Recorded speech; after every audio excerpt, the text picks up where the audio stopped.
हाय बच्चों, कैसे हैं आप लोग। आई थिंक आप सभी लोग ठीक होंगे। और आज हम लोग बात करने जा रहे हैं एक बहुत ही ज्यादा इंपॉर्टेंट चैप्टर के बारे में, जिसका नाम है थर्मोडायनेमिक्स।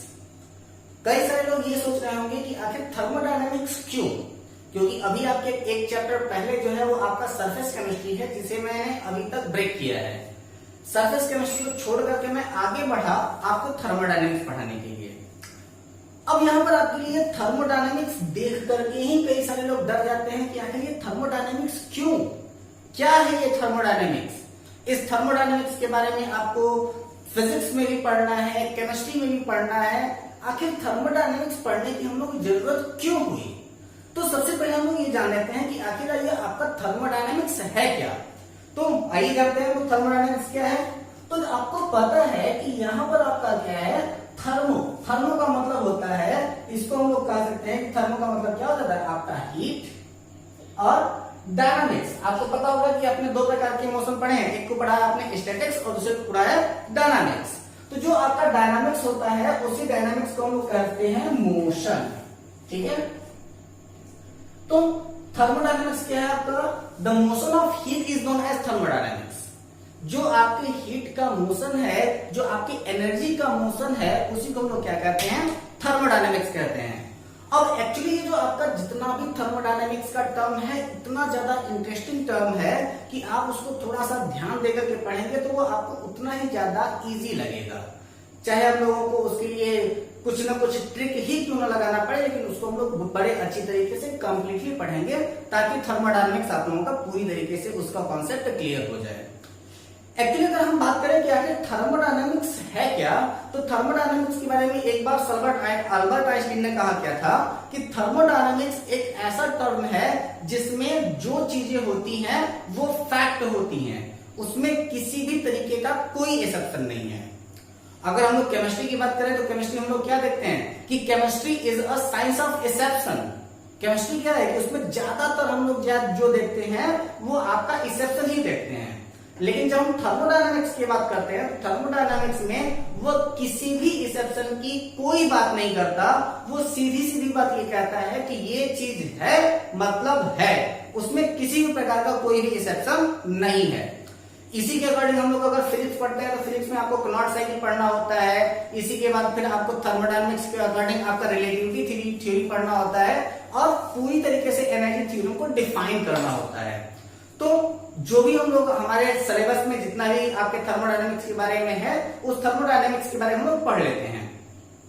अब जब बात करते हैं आप थर्मोडायनामिक्स की, तो थर्मोडायनामिक्स कभी भी ये नहीं कहता कि वो किसी भी छोटे ऑब्जर्वेशन के ऊपर डिपेंड नहीं करता, वो बल्कि ऑब्जर्वेशन के ऊपर, यानी कि बहुत बड़े साइकिल के ऊपर वो डिपेंड करता है। यानी कि जितना बड़ा चीजें होगा उतना ही अच्छी तरीके से थर्मोडायनामिक्स उसको एक्सप्लेन करेगा। यानी कि अब इसका ये मतलब नहीं है कि सबसे पहले किसी भी इलेक्ट्रॉन का अटैक हुआ, उस इलेक्ट्रॉन से कितनी एनर्जी निकली, ये इन सारी चीजों के बारे में थर्मोडायनामिक्स नहीं बताता है। थर्मोडायनामिक्स क्या कहता है कि कोई भी चीज जो भी ऑब्जर्वेशन होगा वो सीधे सीधे प्रेफर करता है किसको, माइक्रोस्कोपिक ऑब्जर्वेशन को या फिर बल्कि ऑब्जर्वेशन को। माइक्रोस्कोपिक ऑब्जर्वेशन का मतलब बिल्कुल छोटा सा नहीं, बहुत बड़ा सा, जिसको बड़े ध्यान से देखना हो, और उसी के लिए आपका जो साइकिल यूज किया जाता है उसको हम लोग कनॉट साइकिल के भी नाम से जानते हैं, जो आपके फिजिक्स में भी उसका टर्म आएगा। तो आइए देखते हैं हम लोग। सबसे पहले हम लोग बात कर लेते हैं आपके थर्मोडायनामिक्स के डिफिनेशन की। तो हम लोग क्या कहते हैं कि थर्मोडायनामिक्स का डिफाइन करना हो तो हम लोग सीधे सीधे कहेंगे कि द स्टडी ऑफ एनर्जी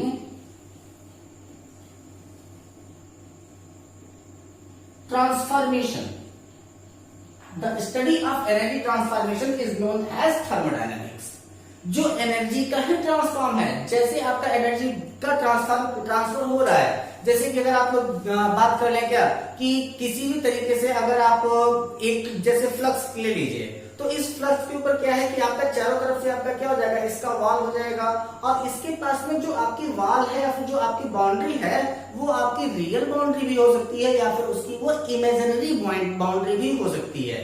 बिल्कुल ऐसा नहीं है कि आप उसमें कोई भी बाउंड्री बनेगी तभी वो आपका थर्मोडायनेमिक्स को रिप्रेजेंट करेगा, ऐसा कुछ भी नहीं है। जो आपका रिएक्टेंट्स का जो आपका वॉल है, जो आपकी बाउंड्री है, वो आपकी रियल भी हो सकती है और वो आपकी इमेजिनरी भी हो सकती है। तो वहां पर हम लोग एनर्जी का ट्रांसफॉर्मेशन अगर करते क्या है, जैसे कि अगर सपोज कीजिए कि अगर आप चाय बना रहे हैं, ठीक है, तो चाय बनाने के लिए आप करेंगे क्या कि जितना अमाउंट में आप वाटर रखते हैं उतने ही अमाउंट में आपका चाय नहीं बनता, उससे कम अमाउंट में आपका चाय बनेगा, क्योंकि उसमें से कई सारे ऐसा वाटर होता है जो आपका वेपर के रूप में ट्रांसफॉर्म होकर के वो कन्वर्ट हो जाता है और आपका वाटर का अमाउंट क्या हो जाता है, आपका कम हो जाता है। तो वहां पर भी क्या है, आपका एनर्जी जो है वो चेंज हुई है, और यही आपका जो प्रोसेस ऑफ एनर्जी चेंजिंग है उसी को हम लोग थर्मोडायनेमिक्स के अंदर पढ़ेंगे।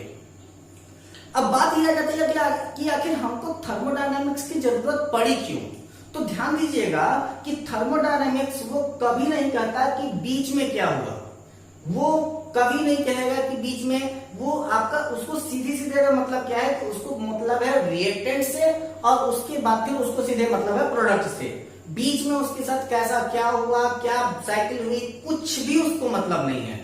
तो जैसे कि अगर हम लोग बात यहाँ पर करें कि जैसे कि आपने कोनार्ड साइकिल के बारे में पढ़ा होगा, या फिर अगर आप फिजिक्स में इस चीज के टर्म को के बारे में अच्छी तरीके से पढ़ोगे तो आपको पता चलेगा इसके बारे में कि आखिर वो है क्या। सबसे पहले आपको पता है कि जब आपके स्टीम इंजन की खोज हुई तो उस स्टीम इंजन के थ्रू आपकी ट्रेन चलने लगी।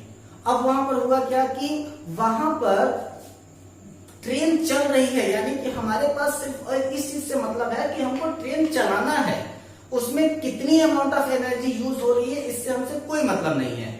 तो हम लोग करते क्या थे कि बहुत सारे मात्रा में कोयला को जलाते थे, उससे वो स्टीम का फॉर्मेशन होता था, और उस स्टीम को हम लोग मैकेनिकल एनर्जी में कन्वर्ट करते थे, और उस मैकेनिकल एनर्जी के थ्रू वो क्या होता था कि आपकी रेलगाड़ी आगे की ओर बढ़ जाती थी। तो जब कभी भी आप थर्मोडायनामिक्स की बात करेंगे तो थर्मोडायनामिक्स ज्यादातर जो आपके इलेक्ट्रिकल इंजीनियर्स होते हैं उनको थर्मोडायनामिक्स की ज्यादा जरूरत नहीं होती है, लेकिन जो आपके मैकेनिकल इंजीनियर्स होते हैं उन मैकेनिकल इंजीनियर्स को थर्मोडायनामिक्स के बारे में जानना सबसे ज्यादा जरूरी हो जाता है। फिर बाद में हुआ क्या कि उसी स्टीम वाले इंजन के ही ऊपर कुछ साइंटिस्टों ने अपना रिसर्च किया, और इस रिसर्च के बाद फिर उन्होंने उसी एनर्जी के ट्रांसफॉर्मेशन के रेट को धीरे धीरे कम कर दिया, और इसके बाद फिर कम एनर्जी में ही ज्यादा स्पीड देने वाली ट्रेनें जनरेट होकर के आपके सामने आई। तो यही है आपका एनर्जी का ट्रांसफॉर्मेशन। जैसे कि आपको पता है कि पिछले के समय में जो गाड़ियां हमारे पास में बनाई जाती थी वो गाड़ियां ज्यादा पेट्रोल कंज्यूम करती थी कंपेयर की आज की गाड़ियों में।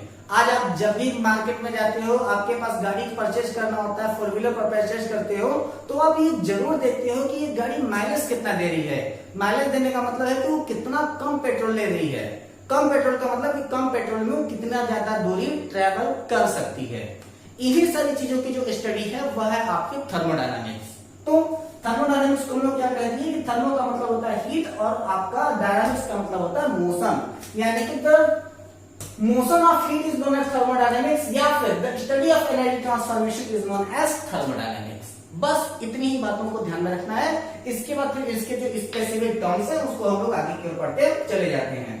तो अब यह जो आपका थर्मोडायनामिक्स का लेवल है वो क्या है, तो इसका लेवल हम लोग दो तरीके से डिफाइन कर सकते हैं कि ये जो आपका होता है कि वो छोटी चीजों के बारे में बात नहीं करता, ये जब ही बात करेगा तो वो आपके बल्क के बारे में बात करेगा, या फिर हम लोग कह सकते हैं कि माइक्रोस्कोपिक ऑब्जर्वेशन या फिर माइक्रोस्कोपिक लेवल।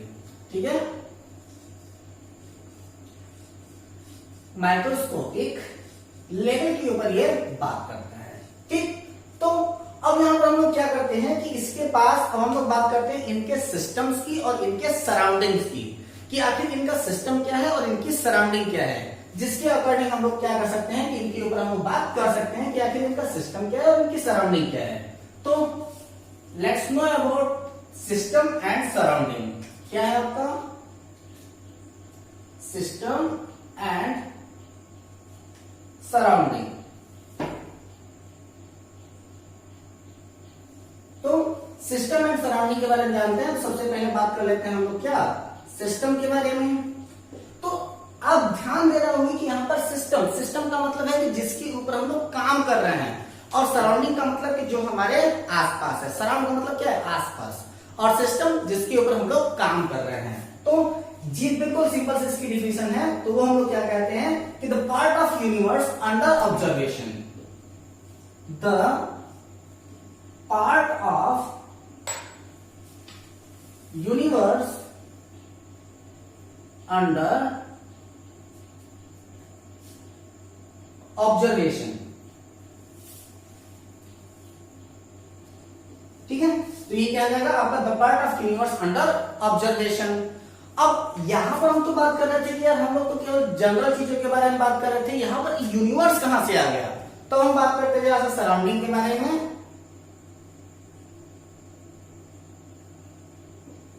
तो अब आपका सराउंडिंग क्या कहता है, सराउंडिंग क्या कहता है कि एवरीथिंग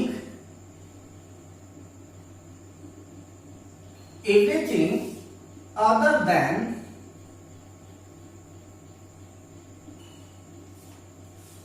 द सिस्टम, हमारे सिस्टम को छोड़कर के बाकी जितने भी हैं वो आपका क्या है, आपके सराउंडिंग है। तो अगर इसके अकॉर्डिंग अगर हमें यूनिवर्स को डिफाइन करना हो तो हम लोग क्या कह सकते हैं कि universe is equal to system plus surrounding.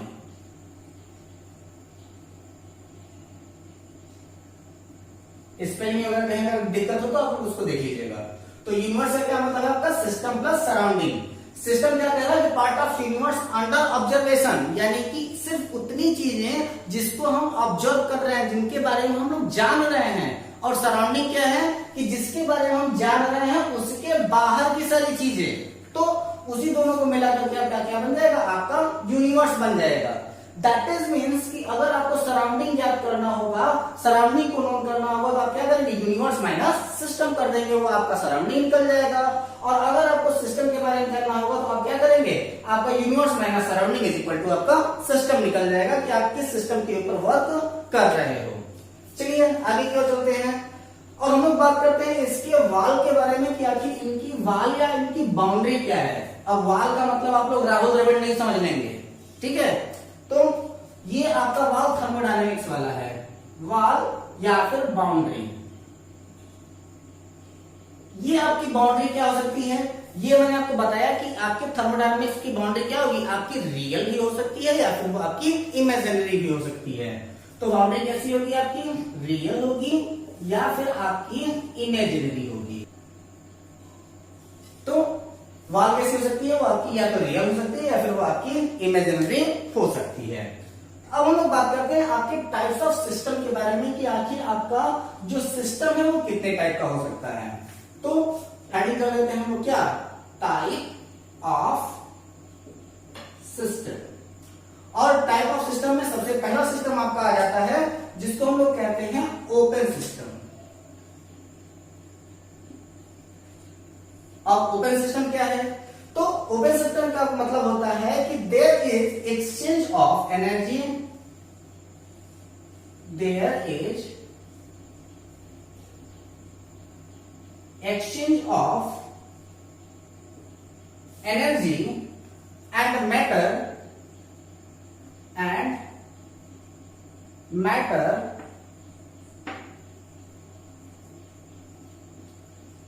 between system and surrounding, system and surrounding, ठीक है। इसका मतलब यह है कि जैसे कि अगर सपोज कीजिए कि हमारे पास जब हम लोग आप चाय बना रहे हैं तो किसी भी ओपन बाउल में हम लोग चाय बना रहे हैं, ठीक है। तो अब यहाँ पर क्या हो रहा है कि आप उसमें से किसी भी बाहर की चीजों को इसमें ऐड कर सकते हैं या फिर इनमें से जो चीजें हैं वो आपकी बाहर भी जा सकती हैं। और साथ ही साथ इसमें और क्या हो सकता है कि यहाँ पर से ये जो आपका जिस वाल में आपका चाय बन रहा है उसमें क्या हो सकता है कि यहाँ से आपकी एनर्जी भी जो होती है वो बाहर निकल सकती है, क्योंकि जब तक आपका पतीला गर्म नहीं होगा तब तक आप तो उसमें चाय बना नहीं सकते हो, ठीक है। तो ये हो जाएगा आपका एनर्जी। तो अगर इसका हम लोगों को एग्जाम्पल देना हो तो हम लोग क्या कर सकते हैं, अगर हमको एग्जाम्पल देना हो तो हम लोग क्या कर सकते हैं, reactants in a open beaker,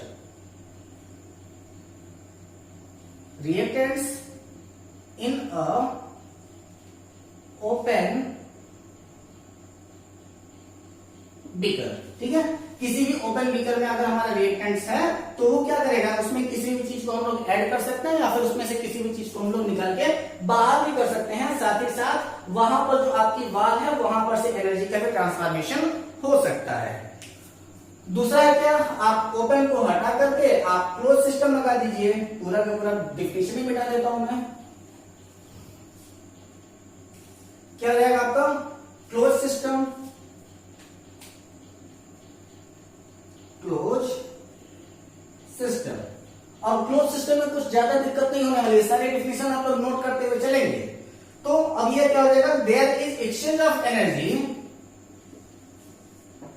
there is exchange of energy between system and surrounding, between systems and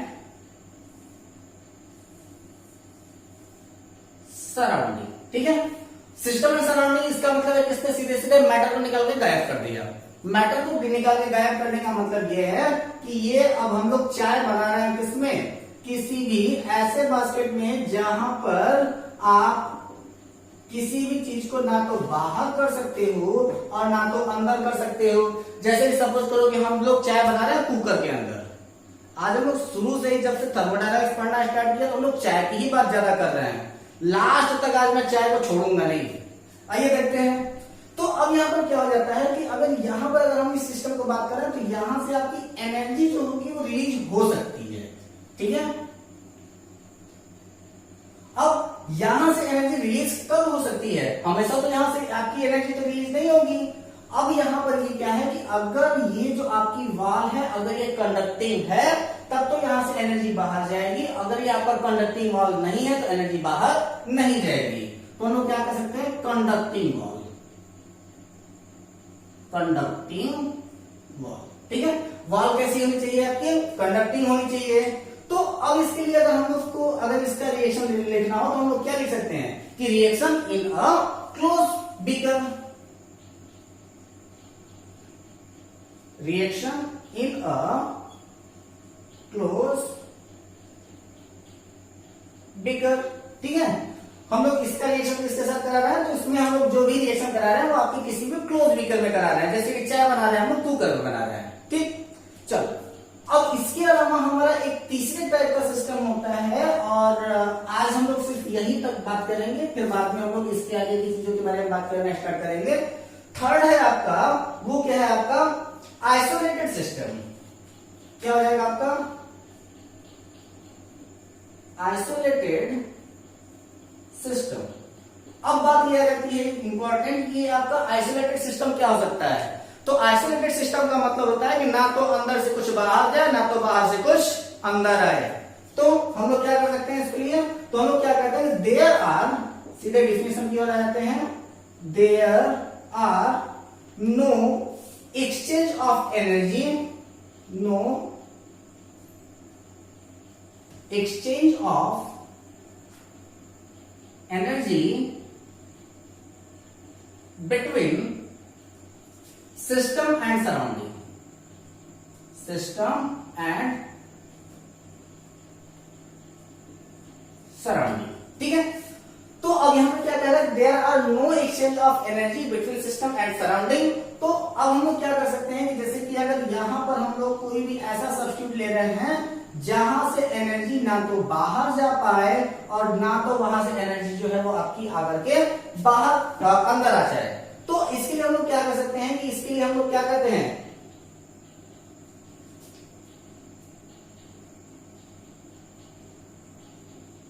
adiabatic wall के बारे में हम लोग बात करते हैं। अब ये एडिबैटिक वॉल कहां पर हो जाती है, तो इसके लिए हम लोग एक छोटा सा एग्जांपल ले सकते हैं और वो आपका एग्जांपल क्या हो जाएगा कि जैसे reaction in a thermoplast, reaction in a thermoplast, किसी भी थर्मोप्लास्ट में हम लोग इसका रिएक्शन करा देते हैं। जैसे कि अगर आपका थर्मोडायनेमिक्स के बारे में अगर हम लोग बात करना हो, तो जैसे हमारे पास क्या है कि इस समय बहुत ज्यादा गर्मी पड़ रही है, आपको पता है कि कभी कभी बरसात हो जा रही है, बरसात के बाद फिर जो आपका एटमॉस्फेरिक मॉइस्चर है वो बहुत ज्यादा बढ़ जा रहा है, गर्मी बढ़ जा रही है, पसीना आप लोग सामने देख सकते हो। तो अब इसकी वजह से होगा क्या कि जैसे जैसे अगर आपका टेम्परेचर आपका हाई हो गया, तो आपके पास एक बॉटल है, उस बॉटल के पास में वाटर है जो थोड़ा सा गर्म हो गया है। आपने क्या किया कि उस बॉटल में आपने थोड़ा सा आइस डाल दिया, उसके आइस डालने पर वो आइस मेल्ट हो गया। मेल्ट होने के बाद आपका पूरा के पूरा वाटर का टेम्परेचर जो है वो इक्वल हो गया। कैसे हो गया? तो उसमें से कुछ ऐसा है कि वाटर जो होगा उसकी वो हीट वाटर था, उसने अपनी एनर्जी को लूज किया और वो ठंडा हो गया। बर्फ क्या था कि वो थोड़ा सा हीट हो गया और वो कंप्लीटली मेल्ट हो गया। थर्मोडायनेमिक्स ये नहीं कहता कि इनके बीच में ये पूरा की पूरा प्रोसेस क्या हुआ, उसको सिर्फ इतना मतलब है कि आपने हॉट वाटर में आइस को डाल दिया, इसके बाद फिर उसको लास्ट में मतलब है कि उसमें जो आपका वाटर लास्ट वाला वाटर बचा उसका टेम्परेचर क्या आया। सिर्फ इसी के ऊपर वो आपका पूरा थर्मोडायनेमिक्स डिपेंड करता है। उसको किसी भी चीज से इनिशियल चीजों के ऊपर उसको कोई मतलब नहीं है। उसको सिर्फ और सिर्फ मतलब ये है कि आपका स्टार्टिंग कहां से है और वो आपका लास्ट कहां पर है। और वो जब कभी भी बात करता है तो वो सिर्फ और सिर्फ फैक्ट के ऊपर बात करता है और इसके फैक्ट में किसी भी तरीके का कोई एक्सेप्शन नहीं होता है। थर्मोडायनेमिक्स के ऊपर कुछ ऐसे ही इंपॉर्टेंट फैक्ट और इनके कुछ इंटरेस्टिंग फैक्ट के ऊपर हम लोग बात कंटिन्यू करेंगे। तब तक आज के लिए बस इतना ही। तब तक के लिए नमस्कार, take care, all the best, जय हिंद।